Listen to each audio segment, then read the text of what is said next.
ಎಲ್ಲರಿಗೂ ನಮಸ್ಕಾರ. ಬೆಳಗಾಗಿ ನಾನೆದ್ದು ಯಾಯನ ನಿನಿಯಾಲಿ ಎಳ್ಳು ಜೀರಿಗೆ ಬೆಳೆಯೋಳ, ಎಳ್ಳು ಜೀರಿಗೆ ಬೆಳೆಯೋಳ ಭೂಮ್ತಾಯಿಯ ಎದ್ದೊಂದು ಗಳಿಗೆ ನೆನದೇನ. ಮಕ್ಕಳೇ, ಈ ಗೀತೆಯನ್ನು ನೀವೆಲ್ಲರೂ ಕೇಳಿರ್ತೀರಿ. ಜಾನಪದ ಸಾಹಿತ್ಯ ಪ್ರಕಾರಗಳಲ್ಲಿ ಒಂದಾಗಿರುವಂತಹ ಗೀತೆ. ವಿದ್ಯಾರ್ಥಿಗಳೇ, ಈ ಹಾಡನ್ನು ಕೇಳಿದರೆ ನಿಮಗೆ ಗೊತ್ತಾಗ್ತಾ ಇದೆ, ಇವತ್ತು ನಾವು ಯಾವುದೋ ಒಂದು ಜಾನಪದ ಪ್ರಪಂಚಕ್ಕೆ ಹೊರಟಿದ್ದೇವೆ.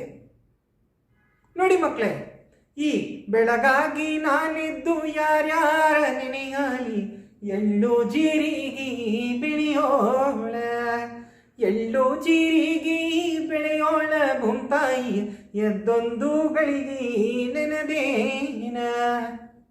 ಭೂಮಿ ತಾಯಿಯನ್ನ ನೆನಪಿಸ್ಕೊಳ್ತಾ ಈ ತಾಯಿಯ ನಮ್ಗೆಲ್ಲರಿಗೂ ಒಳ್ಳೇದು ಮಾಡಲಿ ಅನ್ನುವಂತಹ ಒಂದು ಆಶಯದೊಂದಿಗೆ ಇವತ್ತಿನ ಪಾಠವನ್ನು ಪ್ರಾರಂಭಿಸೋಣ ಮಕ್ಕಳೇ. ನಾನು ಶರತ್ ಆರ್, ಶ್ರೀ ತರಳಬಾಳು ಜಗದ್ಗುರು ಪ್ರೌಢಶಾಲೆ, ಅನುಭವ ಮಂಟಪ, ದಾವಣಗೆರೆ. ವಿದ್ಯಾರ್ಥಿಗಳೇ, ಈ ಹಾಡು ಯಾವ ಒಂದು ಗೀತ ಪ್ರಕಾರಕ್ಕೆ ಸೇರಿದೆ ಅಂತ ನಿಮಗೆ ಗೊತ್ತು, ಊಹಿಸಬಲ್ಲಿರಾ? ಇದು ಜನಪದ ತ್ರಿಪದಿಗೆ ಸಂಬಂಧಪಟ್ಟದ್ದು ಮಕ್ಕಳೇ, ಅಲ್ವಾ? ಈಗ ಇನ್ನೊಂದು ಗೀತೆಯನ್ನು ಹಾಡ್ತೇನೆ ಮಕ್ಕಳೇ.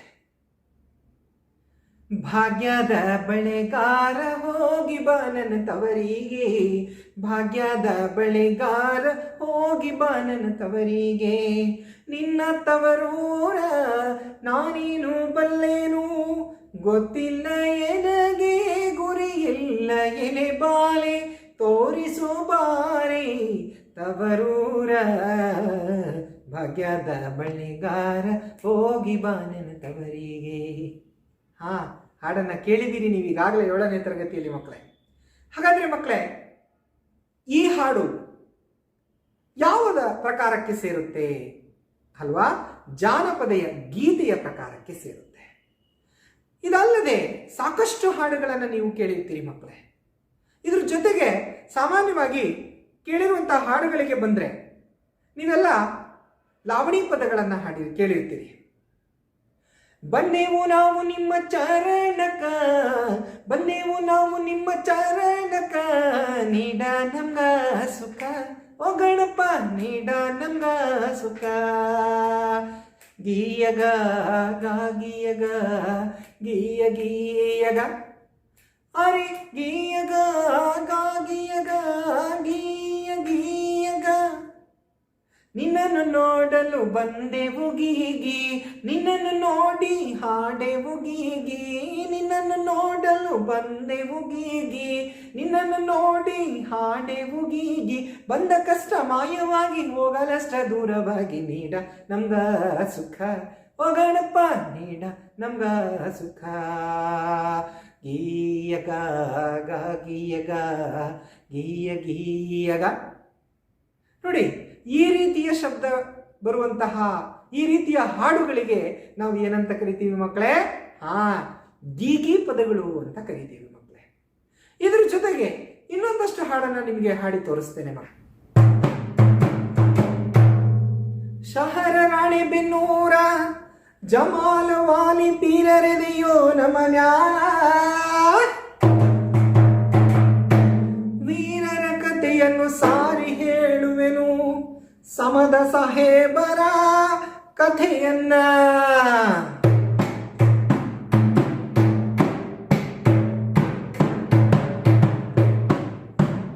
ಕಾಂತಿ ಕಾಲಗದ ಕಾಂತಿ ಹರಡಿತು ಅಗಸ್ತ್ಯ ಚಳುವಳಿ ಎಂಬುವುದ, ಕಾಂತಿ ಕಾಲಗದ ಕಾಂತಿ ಹರಡಿತು ಅಗಸ್ತ್ಯ ಚಳುವಳಿ ಎಂಬುವುದ, ಕ್ರಾಂತಿ ವೀರ ಶುರವಾಲಿ ಚೆನ್ನಪ್ಪನ ಕದನ ಕೇಳ್ರಿ ಕರೆ ನಡೆದಿದ್ದ, ಕದನ ಕೇಳ್ರಿ ಕರೆ ನಡೆದಿದ್ದ.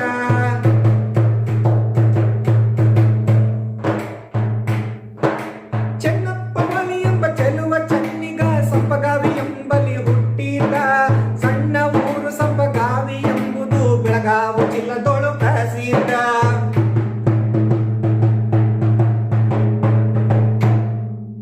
ಚಿಕ್ಕ ಮುನಿರುತ್ತಲ್ಲಿ ಪಕ್ಕ ಕಿಲಾಡಿ ಇದ್ದ ವಾರಿಗೆ ಮಿಕ್ಕಿದ್ದ,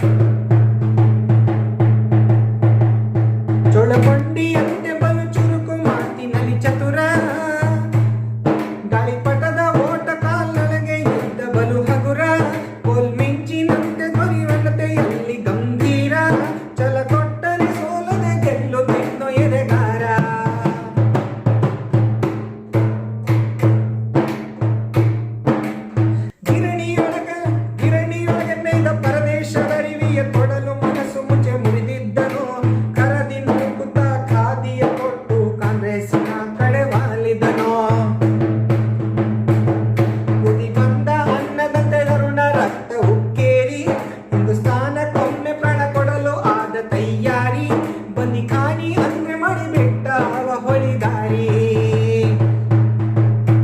ಇದ್ರ ಜೊತೆಗೆ ಮಕ್ಕಳೇ ಸಾಕಷ್ಟು ಸಾಲುಗಳನ್ನ ನೀವು ಕೇಳಿದಿರಿ.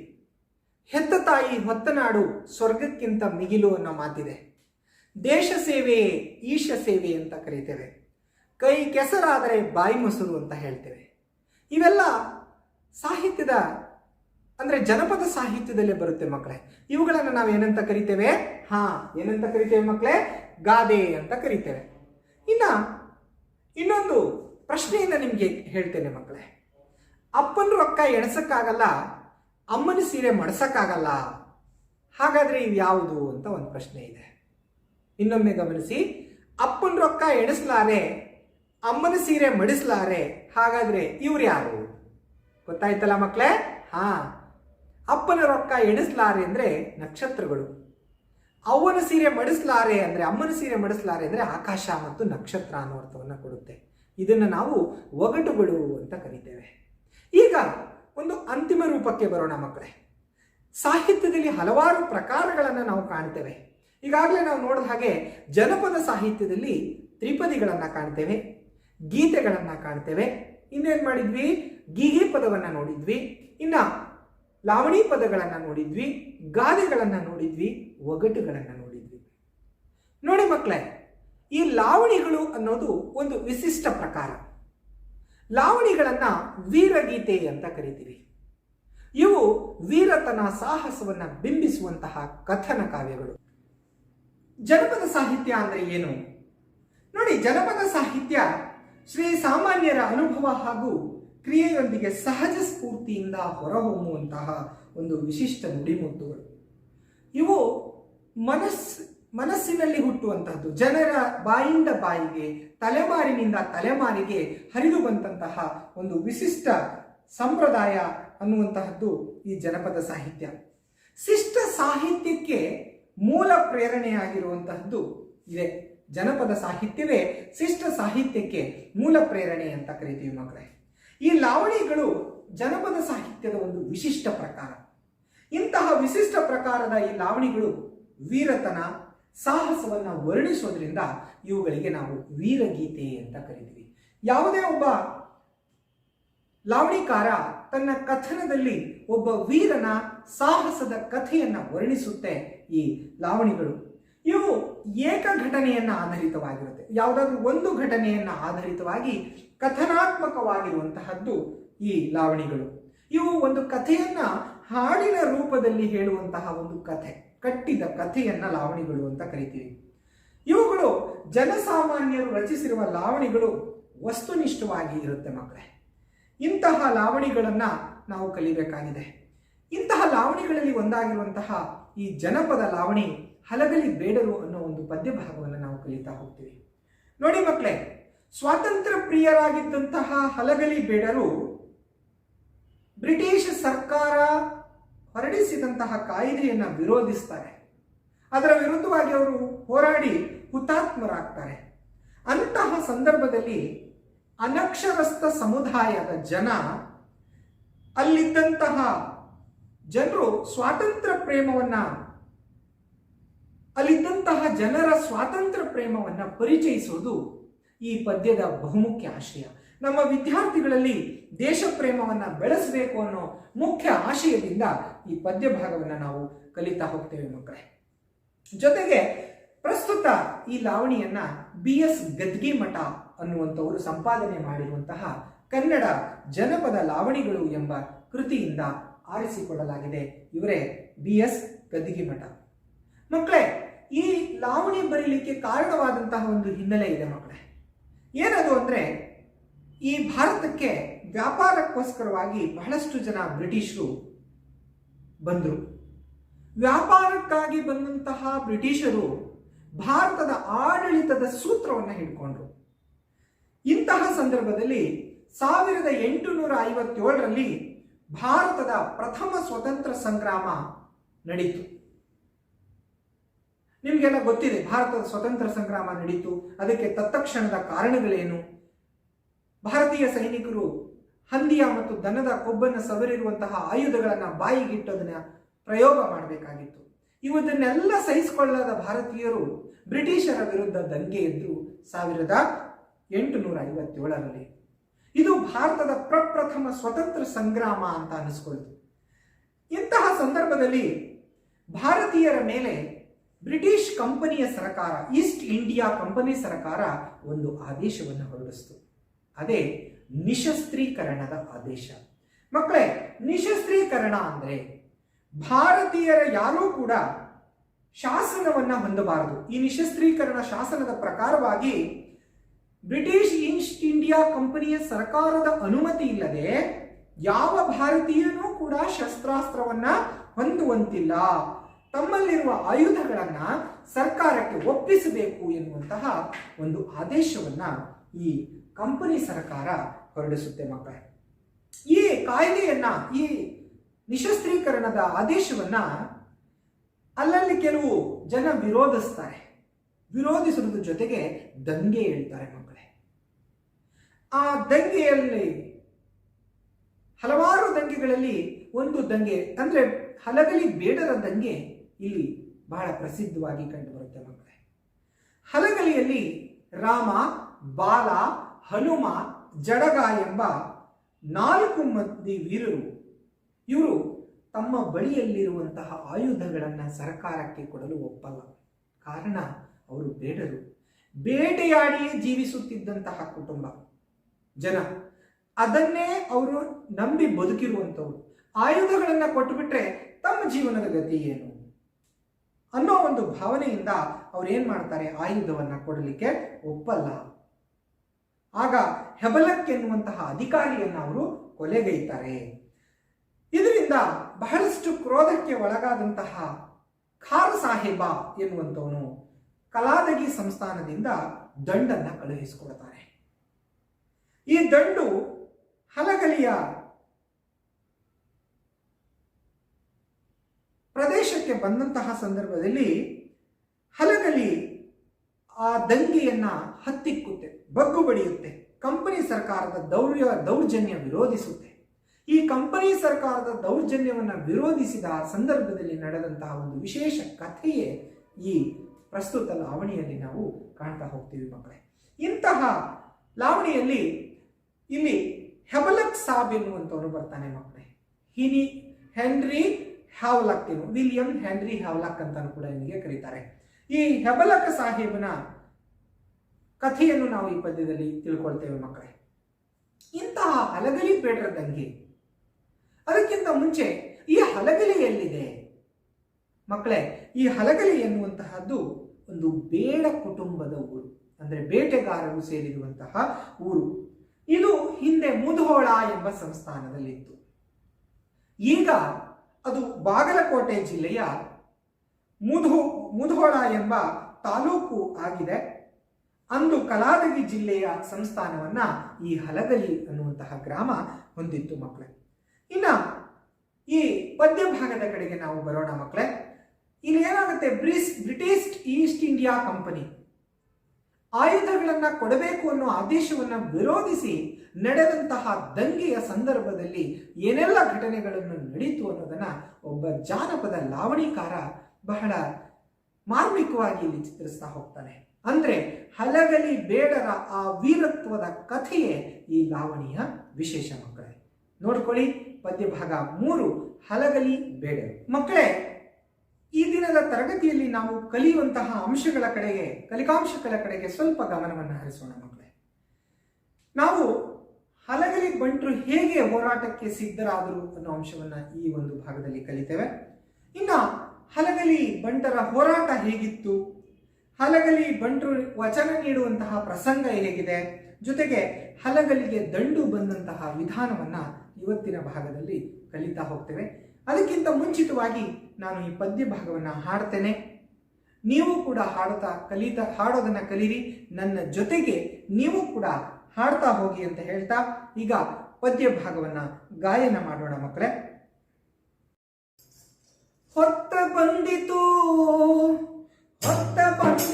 ಮತ್ತ ನೋಡಿರಿ ಕತ್ತಿ ಹಿಡಿಯುವ ಜನಕ, ಸಿಟ್ಟಿನ ಮಂದಿ ಹಲಗಲಿ ಬಂಟರು ಮುಟ್ಟಲಿಲ್ಲೋ ದಡಕ, ಸಿಟ್ಟಿನ ಮಂದಿ ಹಲಗಲಿ ಬಂಟರು ಮುಟ್ಟಲಿಲ್ಲೋ ದಡಕ.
ಬಂಟರು ಮುಟ್ಟಲಿಲ್ಲೋ ದಡಕ, ಮುಟ್ಟಲಿಲ್ಲೋ ದಡಕ. ಹೊಡೀರಿ ಜಗಳ ಕೂಡಿ ತೀರ್ತೇವು ಕುಮುಕಿ ನಮ್ಮ ದ್ಯಾವತ್ತ, ಹೊಡೀರಿ ಜಗಳ ಕೂಡಿ ತೀರ್ತೇವು ಕುಮುಕಿ ನಮ್ಮ ದ್ಯಾವತ್ತ. ಒಳಗಿಂದೊಳಗ ವಚನ ಕೊಟ್ಟರು ಬ್ಯಾಡರೆಲ್ಲರೂ ಕಲ್ತ, ಒಳಗಿಂದೊಳಗ ವಚನ ಕೊಟ್ಟರು ಬ್ಯಾಡರೆಲ್ಲರೂ ಕಲ್ತ.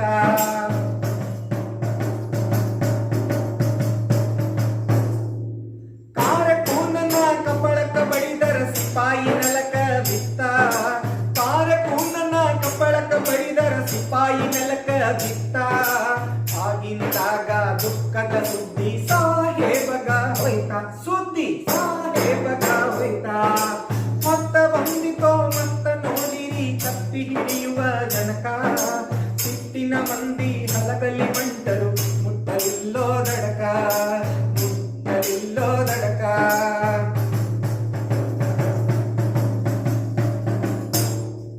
ಸಿಟ್ಟಿಲಿ ಮುಂಗೈನ ಕಟ್ಟಾನ ಕಡಕೊಂಡು ಹುಕುಮ್ಮ ಕೊಟ್ಟ ಸಾಹೇಬಗ, ಕುದುರಿ ಮಂದಿ ಕೂಡಿ ಮುಟ್ಟಿತೋ ಹಲಗಲಿ ಕಳದ ನ್ಯಾಗ. ಸಿಟ್ಟಿಲಿ ಮುಂಗೈನ ಕಟ್ಟಾನ ಕಡಕೊಂಡು ಹುಕುಮ್ಮ ಕೊಟ್ಟ ಸಾಹೇಬಗ, ಕುದುರಿ ಮಂದಿ ಕೂಡಿ ಮುಟ್ಟಿತೋ ಹಲಗಲಿ ಕಳದ ನ್ಯಾಗ.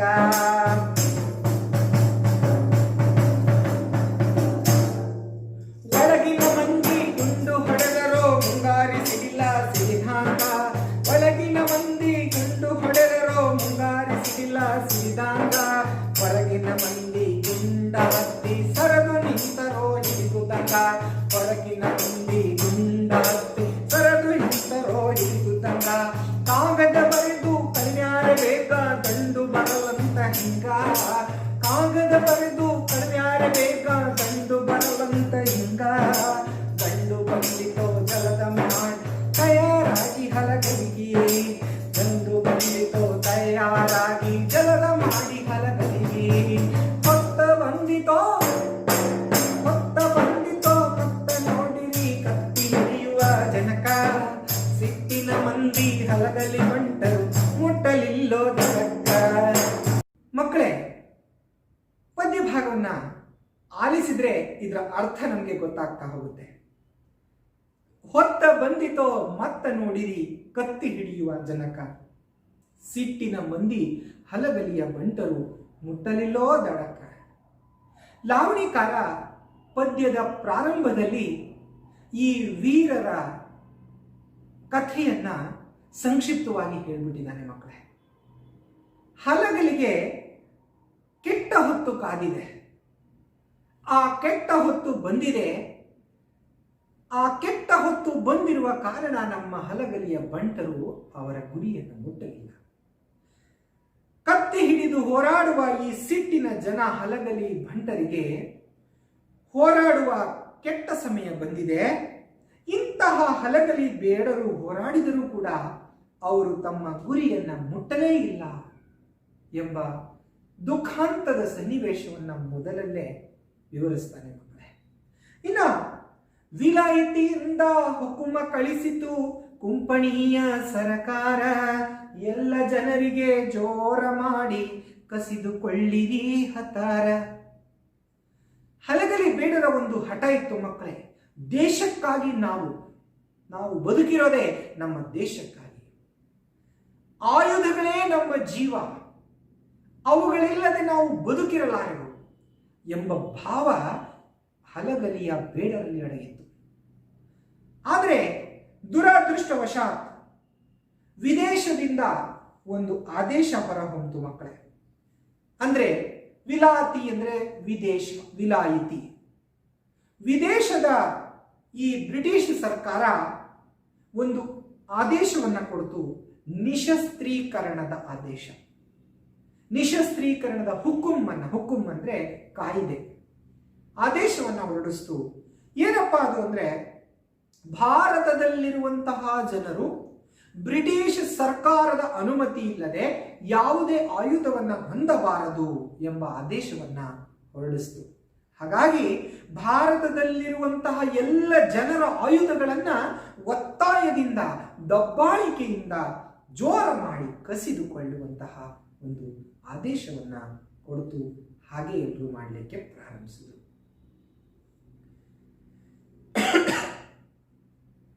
ಹಲಗರಹಳ್ಳಿ ಮುದೋಳ ಹತ್ತರ ಮೆರೆಯಿತು ಸುತ್ತ ಮುತ್ತ, ಪೂಜೇರಿ ಹನುಮ ಬ್ಯಾಡರ ಬಾಲ ಜಡಗ ರಾಮರ ಮಸಲತ್ತ.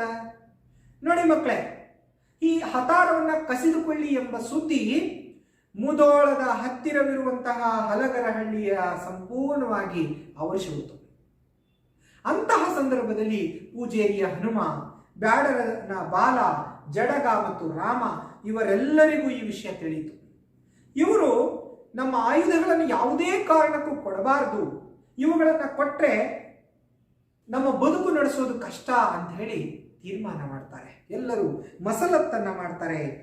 ನೋಡ್ರಿ, ಎಲ್ಲ ಜನರಿಗೆ ಜೋರ ಮಾಡಿ ಕಸಿದುಕೊಳ್ಳಿರಿ ಹತಾರ ಅಂದಾಗ ಪೂಜೇರಿ ಹನುಮ, ಬ್ಯಾಡರ ಬಾಲ, ಜಡಗ, ರಾಮ ಇವರೆಲ್ಲರೂ ಒಂದು ತಯಾರಿಯನ್ನು ನಡೆಸಿಕೊಳ್ತಾರೆ. ನಾವು ಯಾವ ಕಾರಣಕ್ಕೂ ಕೂಡ ಈ ಒಂದು ಹತಾರವನ್ನು ಕೊಡೋದು ಬೇಡ ಎಂಬ ಮಸಲತ್ತನ್ನ ಮಾಡ್ತಾರೆ, ಪಿತೂರಿಯನ್ನ ಮಾಡ್ತಾರೆ. ಇನ್ನ ಕೈಯಾನ ಹತಾರ ಕೊಡಬಾರದೋ ನಾವು 4 ಮಂದಿ ಜತ್ತ, ಹತಾರ ಹೋದಿಂದ ಬಾರದು ಜೀವ ಸತ್ತು ಹೋಗುವುದು ಗೊತ್ತ. ಎಷ್ಟು ಸೊಗಸಾಗಿ ಲಾವಣಿಕಾರ ವರ್ಣಿಸ್ತಾನೆ ಮಕ್ಕಳೇ. ಹಲಗಲಿ ಬೇಡರಿಗೆ ಆಯುಧಗಳೇ ಜೀವ, ಹತಾರ ಹೋದಿಂದ ಬಾರದು ಜೀವ ಸತ್ತು ಹೋಗುವುದು ಗೊತ್ತ. ಆಯುಧಗಳೇ ನಮ್ಮ ಜೀವ, ಆಯುಧಗಳಿಲ್ಲ ಅಂದ್ರೆ ನಮ್ಮ ಜೀವ ಬದುಕಿದ್ದರೂ ಸತ್ತಂತೆ. ಹಾಗಂತ ತಿಳ್ಕೊಂಡಂತಹ ಬ್ಯಾಡರೆಲ್ಲರೂ ಒಂದೇ ರೀತಿಯಾಗಿ ಒಗ್ಗೂಡಿ ತಮ್ಮ ಸಹಕಾರವನ್ನು ವ್ಯಕ್ತಪಡಿಸಿ ಎಲ್ಲರೂ ವಚನವನ್ನು ಕೊಟ್ಟು ಮಾತು ನೀಡಿದ್ರು, ಪ್ರಮಾಣ ಮಾಡಿದ್ರು. ಯಾವ ಕಾರಣಕ್ಕೂ ನಾವು ಆಯುಧಗಳನ್ನು ಕೊಡಬಾರದು ಅಂತ ಹೇಳಿ 4 ಜನರು ಅವರು ಎಲ್ಲರೂ ಸೇರಿಕೊಂಡು ಆ ಭಾಷೆಯನ್ನ ಕೊಟ್ಟರು. ಹೊಡೀರಿ ಜಗಳ ಕೂಡಿ ತೀರ್ತೇವು ಕುಮುಕಿ ನಮ್ಮ ದ್ಯಾವತ್ತ, ಒಳಗಿಂದೊಳಗ ವಚನ ಕೊಟ್ಟರು ಬ್ಯಾಡರೆಲ್ಲರೂ ಕಲ್ತ. ಜಗಳವನ್ನ ಮಾಡೋಣ, ಹೊಡೀರಿ ಜಗಳ, ಕೂಡಿ ತೀರೋಣ, ಎಲ್ಲರೂ ಒಟ್ಟಾಗಿ ಹೋರಾಡೋಣ. ಯಾಕೆಂದ್ರೆ ನಿಮಗೆಲ್ಲರಿಗೂ ನಮ್ಮ ಕುಮುಕಿ ಇದೆ, ಸಹಕಾರ ಇದೆ, ಸಹಾಯ ಇದೆ. ಹಾಗಾಗಿ ನಾವೆಲ್ಲ ನಿಮಗೆ ಸಹಕಾರವನ್ನು ನೀಡ್ತೇವೆ, ನಾವೆಲ್ಲರೂ ಒಟ್ಟಾಗಿ ಇರೋಣ ಅಂತ ಹೇಳಿ ಅವರು ಒಂದಾದ್ರು ಮಕ್ಕಳೇ. ಒಳಗಿನ ಮಂದಿ ಕಾರಕೂನನ ಕಪಳಕ ಬಡಿದರ ಸಿಪಾಯಿ ನೆಲಕ ಬಿತ್ತ, ಆಗಿಂದಾಗ ದುಃಖದ ಸುದ್ದಿ ಸಾಹೇಬಗ ಹೋಯ್ತ, ಸುದ್ದಿ ಸಾಹೇಬಗ ಹೋಯ್ತ. ನೋಡಿ ಮಕ್ಕಳೇ, ಒಳಗಿಂದೊಳಗ ವಚನ ಕೊಟ್ಟರು. ಎಲ್ಲರೂ ಅವರೊಳಗೆ ಸೇರ್ಕೊಂಡ್ಬಿಟ್ಟು ನಾವು ಯಾವ ಕಾರಣಕ್ಕೂ ಆಯುಧವನ್ನ ಕೊಡಬಾರದು ಅಂತ ಹೇಳಿ ಮಾತು ನೀಡಿದ್ರು, ಪ್ರಮಾಣವನ್ನು ಸ್ವೀಕರಿಸಿದ್ರು. ಬೇಡರು ಈ ಕಂಪನಿಯ ಸರ್ಕಾರದ ವಿರುದ್ಧ ದಂಗೆ ಎದ್ದು ಅಲ್ಲಿದ್ದಂತಹ ಒಬ್ಬ ಕಾರಕೂನ ಅಂದ್ರೆ ಗುಮಾಸ್ತ ಮಕ್ಕಳೇ. ಆ ಕಾರಕೂನ ಆ ಸುದ್ದಿಯನ್ನ ಅಥವಾ ಅವನು ಬಂದು ಆಯುಧವನ್ನ ಕೊಡಿ ಅಂತ ಹೇಳಿದಾಗ ಕಾರಕೂನನ ಕಪಾಳಕ್ಕೆ ಬಿಟ್ರು, ಬಹಳ ಜೋರಾಗಿ ಕಪಾಳಕ್ಕೆ ಹೊಡೆದೋಡ್ಬಿಟ್ರು. ಈ ದುಃಖದ ಸುದ್ದಿ ಅಲ್ಲಿ ಸಾಹೇಬನಿಗೆ ಮುಟ್ಟಿತು. ಕಂಪನಿ ಸರ್ಕಾರದ ಸಾಹೇಬನಿಗೆ ಇವನ ದುಃಖದ ಸುದ್ದಿಯನ್ನ ಮುಟ್ಟಿಸ್ಲಿಕ್ಕೆ ಪ್ರಾರಂಭಿಸಿದರು. ಆಗ ಸಿಟ್ಟಿಲಿ ಮುಂಬೈನ ಕಟ್ಟಾನ ಕಡಕೊಂಡು ಹುಕ್ಕುಮ್ಮ ಕೊಟ್ಟ ಸಾಹೇಬಗ. ಆ ಸಾಹೇಬನಿಗೆ ಬಹಳ ಸಿಟ್ಟು ಬಂದ್ಬಿಡ್ತು. ಕಂಪನಿ ಸರ್ಕಾರ, ಈ ಸರ್ಕಾರವನ್ನೇ ಅಡಗಿಸುವಂತಹ ಶಕ್ತಿ ಅವರಿಗಿದೆಯಲ್ಲ ಅಂತ ಹೇಳಿ ಸಿಟ್ಟಿನಿಂದ ತನ್ನ ಮುಂಗೈಯನ್ನ ಕಟ್ಟನೆ ಕಡಕೊಂಡ, ಅಂದ್ರೆ ಹಿಂಗೆ ಇಸುಕು ಬಿಟ್ಟ. ಸಿಟ್ಟಿಲಿ ಮುಂಗೈನ ಕಟ್ಟಾನ ಕಡಕೊಂಡು ಹುಕ್ಕುಮ್ಮ ಕೊಟ್ಟ ಸಾಹೇಬಗ. ಮತ್ತೆ ತನ್ನ ಮೇಲಾಧಿಕಾರಿಗೆ ಮತ್ತೊಂದು ಆದೇಶವನ್ನ ಅವನು ಕೊಡ್ತಾನೆ. ಯಾರು? ಈ ವಿಷಯವನ್ನ ತಿಳಿದ ಸಾಹೇಬ ಸಿಟ್ಟಿನಿಂದ ತನ್ನ ಕೈಗಳನ್ನ ಕಿವಿಚಿಕೊಂಡು ಅವನು ಇನ್ನೊಂದಷ್ಟು ಹಲಗಲಿಗೆ ದಾಳಿ ಮಾಡಲಿಕ್ಕೆ ಅಶ್ವದಳವನ್ನ ಕಳಿಸ್ಕೊಡ್ತಾನೆ. ಹಲಗಲಿಯ ಜನ ಊರ ಒಳಗಿಂದ ಮುಂಗಾರ ಸಿಡಿಲಿನಂತೆ ಗುಂಡುಗಳನ್ನು ಹೊಡಿತಾರೆ ಮಕ್ಕಳೇ. ನೋಡಿ, ಒಳಗಿನ ಮಂದಿ ಗುಂಡು ಹೊಡೆದರೋ ಮುಂಗಾರು ಸಿಡಿಲ ಸಿಡಿದಾಂಗ, ಒಳಗಿನ ಮಂದಿ ಸರಿದು ಒಳಗಿನ ಮಂದಿ ಗುಂಡ ಹತ್ತಿ ಸರಿದು ನಿಂತರೋ ಹಿಡಿದುದಂಗ. ಹಲಗಲಿಯ ಜನ ಊರ ಒಳಗಿಂದ ಮುಂಗಾರಿನ ಸಿಡಿಲು ಸಿಡಿದಂತೆ ಬರ ಸಿಡಿಲು ಬಡಿಯುವ ಹಾಗೆ ಬ್ರಿಟಿಷ್ ಸೈನಿಕರಿಗೆ ಗುಂಡುಗಳನ್ನ ಹೊಡಿತಾರೆ. ಆದರೆ ಅದನ್ನು ಕಂಡಂತಹ ಬ್ರಿಟಿಷ್ ಸೈನಿಕರು ಹೆದರಿ ಹಿಂದೆ ಸರಿದು ಬಿಡ್ತಾರೆ. ಅಷ್ಟು ರಭಸದಿಂದ ಅಲ್ಲಿ ಯುದ್ಧ ದಂಗೆ ಅನ್ನೋದು ಪ್ರಾರಂಭ ಆಗುತ್ತೆ. ಆಗ ಇನ್ನೊಂದಷ್ಟು ಸೈನ್ಯ ಬರಲಿ ಅಂತ ಹೇಳಿ ಹೇಳ್ತಾನೆ. ಕಾಗದ ಬರೆದು ಕಳುವ್ಯಾರ ಬೇಗ ದಂಡು ಬರಲಂತ ಹಿಂಗ, ದಂಡು ಬಂದಿತೋ ತಯಾರಾಗಿ ಜಲದ ಮಾಡಿ ಹಲಗಲಿಗಿ. ಇಷ್ಟೆಲ್ಲ ಆದರೂ ಕೂಡ ಇನ್ನೂ ಒಂದಷ್ಟು ಸೈನ್ಯವನ್ನ ಕಳಿಸ್ಕೊಡಿ ಅಂತ ಹೇಳಿ ಆ ಅಧಿಕಾರಿ ಏನ್ ಮಾಡ್ತಾನೆ, ತನ್ನ ಮೇಲಿನ ಅಧಿಕಾರಿಯಾದಂತಹ JP ಸೆನೆಟ್ಕರ್ಗೆ ಪತ್ರ ಬರೆದು ಕಳಿಸ್ತಾನೆ. ಹೆನ್ರಿ ಹೆಬಲಕ್ ಸಾಬ್ ಅಂತ ಹೇಳ್ತಾನಲ್ಲ, ಅವನು ಇನ್ನೊಂದಷ್ಟು ಪತ್ರವನ್ನ ಬರೆದು, ಸರ್ ಇವರು ಸಿಕ್ಕಾಪಟ್ಟೆ ದಾಳಿಯನ್ನ ಮಾಡ್ತಾ ಇದ್ದಾರೆ, ಏನಾದರೂ ಮಾಡಿ ಇನ್ನೊಂದಷ್ಟು ದಂಡನ್ನ ಕಳಿಸ್ಕೊಡಿ ಅಂತ ಹೇಳಿ ಕಾಗದವನ್ನು ಬರೆದು, ಪತ್ರ ರೂಪದ ಮೂಲಕ ಬರೆದು ವಿಲಿಯಂ ಹೆನ್ರಿ ಹ್ಯಾವ್ಲಕ್ ಎನ್ನುವಂಥವನು ಕಾಗದ ಬರೆದು ಕಳಿಸ್ಕೊಡ್ತಾನೆ. ಯಾರಿಗೆ? ತನ್ನ ಮೇಲಾಧಿಕಾರಿಯಾದಂತಹ JP ಸೆನೆಟ್ಕರ್ ಎನ್ನುವಂಥವನಿಗೆ ಪತ್ರ ಬರೆದು ಕಳಿಸ್ತಾನೆ. ಹಾಗಾಗಿ ಹಲಗಲಿಯ ಆ ತಳವನ್ನ ಸಂಪೂರ್ಣವಾಗಿ ಬ್ರಿಟಿಷ್ ಸರ್ಕಾರದ ಸೈನಿಕರು ಬಂದು ಆಕ್ರಮಿಸಿಕೊಳ್ತಾರೆ. ಮಕ್ಕಳೇ, ಎಂತಹ ಕಥನ ಅಲ್ವೇ?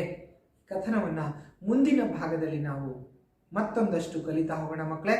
ಹಲಗಲಿ ಬೇಡರು ಜನಪದ ಸಾಹಿತ್ಯ ಶ್ರೀಸಾಮಾನ್ಯನ ಜೀವನಾನುಭವದ ಅಭಿವ್ಯಕ್ತಿ ಲಾವಣಿಯಲ್ಲಿದೆ. ಸಾಹಸ ಮತ್ತು ವೀರತ್ವವನ್ನು ಒಳಗೊಂಡಿರುವುದರಿಂದ ವೀರಗೀತೆ ಎಂದು ಕರೆಯುತ್ತಾರೆ. ಕಲಿಗಳ ಯಶೋಗಾಥೆಗಳ ಕಥನಾತ್ಮಕ ಅಭಿವ್ಯಕ್ತಿಯೇ ಲಾವಣಿಗಳಾಗಿರುತ್ತವೆ. ಬಾಗಲಕೋಟೆ ಜಿಲ್ಲೆಗೆ ಸೇರಿದ ಮುಧೋಳ ಹಲಗಲಿ ಬೇಡರ ಊರು. ವ್ಯಾಪಾರದ ಉದ್ದೇಶದಿಂದಲೇ ಬ್ರಿಟಿಷರು ಭಾರತಕ್ಕೆ ಬಂದರು. ನಂತರ ಆಡಳಿತ ಚುಕ್ಕಾಣಿ ಹಿಡಿದರು. ಭಾರತೀಯರ ಮೇಲೆ ನಿಶ್ಶಸ್ತ್ರೀಕರಣದ ಆದೇಶ ಹೊರಡಿಸಿದರು. ಇದನ್ನು ಪ್ರತಿರೋಧಿಸಿದ ಹಲಗಲಿಯ ರಾಮ, ಬಾಲ, ಹನುಮ, ಜಡಗ ಮೊದಲಾದ ವೀರರು ತಮ್ಮೊಡನೆ ಇದ್ದ ಶಸ್ತ್ರಾಸ್ತ್ರಗಳನ್ನು ಸರ್ಕಾರಕ್ಕೆ ಒಪ್ಪಿಸದೆ ದಂಗೆ ಎದ್ದರು.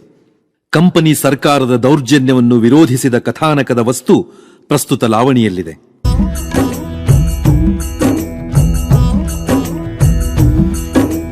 ಹೊತ್ತು ಬಂದಿತು ಮತ್ತ ನೋಡಿರಿ ಕತ್ತಿ ಹಿಡಿಯುವ ಜನಕ, ಸಿಟ್ಟಿನ ಮಂದಿ ಹಲಗಲಿ ಬಂಟರು ಮುಟ್ಟಲಿಲ್ಲೋ ದಡಕ, ಮುಟ್ಟಲಿಲ್ಲೋ ದಡಕ. ವಿಲಾತಿಯಿಂದ ಹುಕುಮ ಕಳಿಸಿತು ಕುಂಪಣಿ ಸರಕಾರ, ಎಲ್ಲ ಜನರಿಗೆ ಜೋರ ಮಾಡಿ ಕಸಿದುಕೊಳ್ಳಿರಿ ಹತಾರ, ಕಸಿದುಕೊಳ್ಳಿರಿ ಹತಾರ.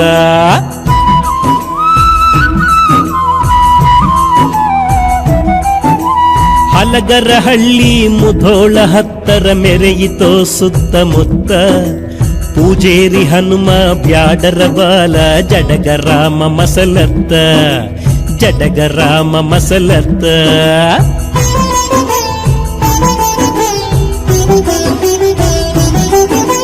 ಕೈಯಾನ ಹತಾರ ಕೊಡಬಾರದೋ ನಾವು 4 ಮಂದಿ ಜತ್ತ, ಹತಾರ ಹೋದಿಂದ ಬಾರದು ಜೀವ ಸತ್ತು ಹೋಗುವುದು ಗೊತ್ತ, ಜೀವ ಸತ್ತು ಹೋಗುವುದು ಗೊತ್ತ.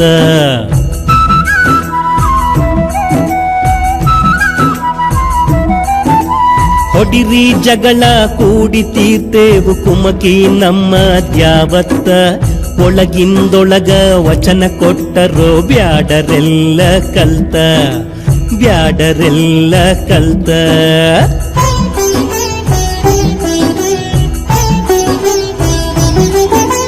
ಕಾರಕೂನನ ಕಪಳಕ ಬಡಿದರ ಸಿಪಾಯಿ ನೆಲಕ ಬಿತ್ತ, ಆಗಿಂದಾಗ ದುಃಖದ ಸುದ್ದಿ ಸಾಹೇಬಗ ಹೋಯ್ತ, ಸುದ್ದಿ ಸಾಹೇಬಗ ಹೋಯ್ತ.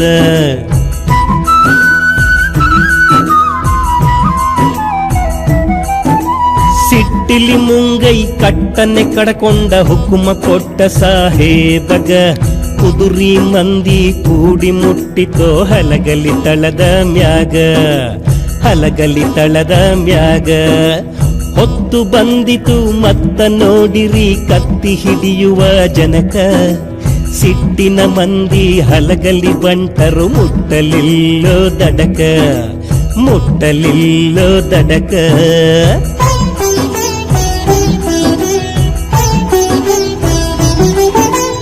ಒಳಗಿನ ಮಂದಿ ಗುಂಡು ಹೊಡಿದರೋ ಮುಂಗಾರಿ ಸಿಡಿಲ ಸಿಡಿದಂಗ, ಹೊರಗಿನ ಮಂದಿ ಗುಂಡ ಹತ್ತಿ ಸರಿದು ನಿಂತರೋ ಹಿಡಿದು ದಂಗ, ಸರಿದು ನಿಂತರೋ ಹಿಡಿದು ದಂಗ.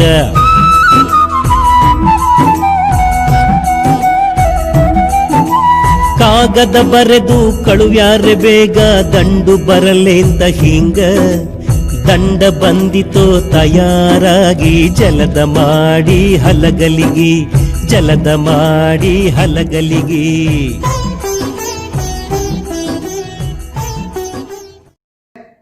ಇವತ್ತಿನ ಪಾಠದಲ್ಲಿ ನಾವು ಗಮನಿಸಿದಂತಹ ವಿಷಯಕ್ಕೆ ಸಂಬಂಧಪಟ್ಟಂತೆ ಈ ರೀತಿ ಪ್ರಶ್ನೆಗಳನ್ನು ಕೇಳಬಹುದು ಮಕ್ಕಳೇ.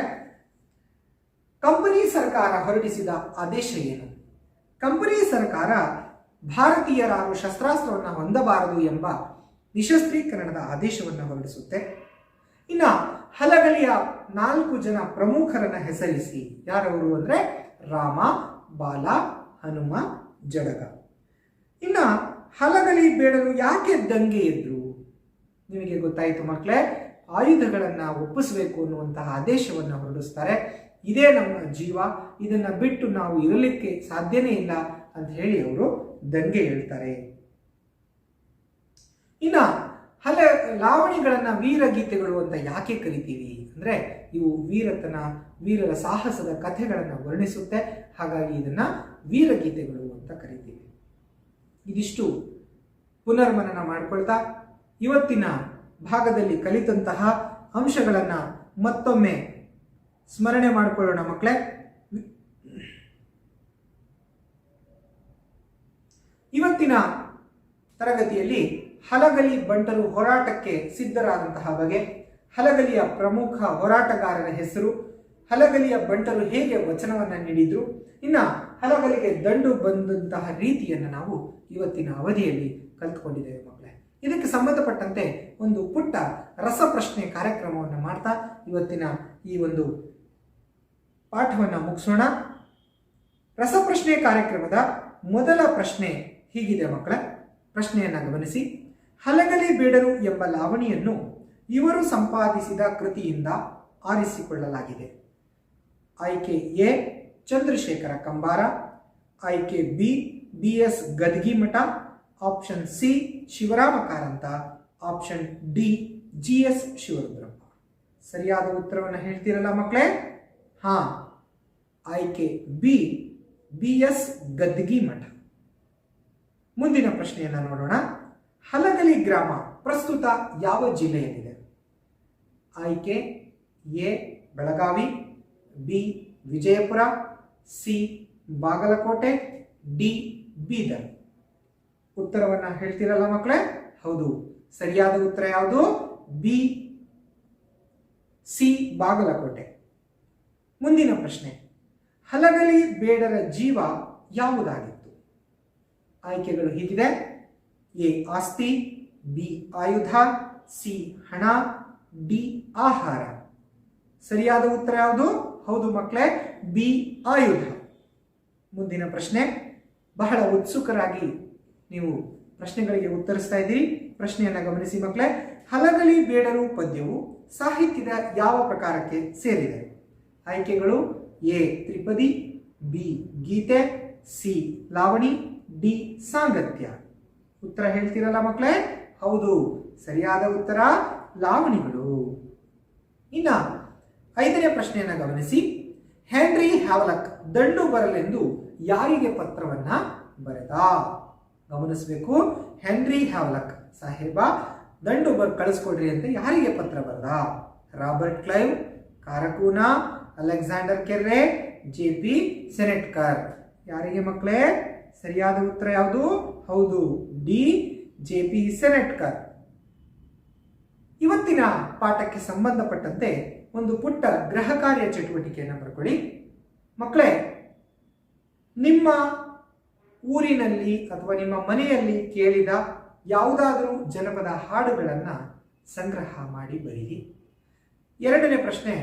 ಹಲಗಲಿಗೆ ದಂಡು ಬರಲಿಕ್ಕೆ ಕಾರಣವಾದ ಅಂಶಗಳೇನು ಅನ್ನೋದನ್ನು ಪಟ್ಟಿ ಮಾಡಿ. ವಿದ್ಯಾರ್ಥಿಗಳೇ, ಸಾಕಷ್ಟು ವಿಷಯವನ್ನು ತಿಳ್ಕೊಂಡಿದ್ದೀರಾ. ಇದುವರೆಗೂ ಪಾಠವನ್ನು ಆಲಿಸಿದ್ದೀರಾ. ತಮಗೆಲ್ಲರಿಗೂ ಧನ್ಯವಾದ.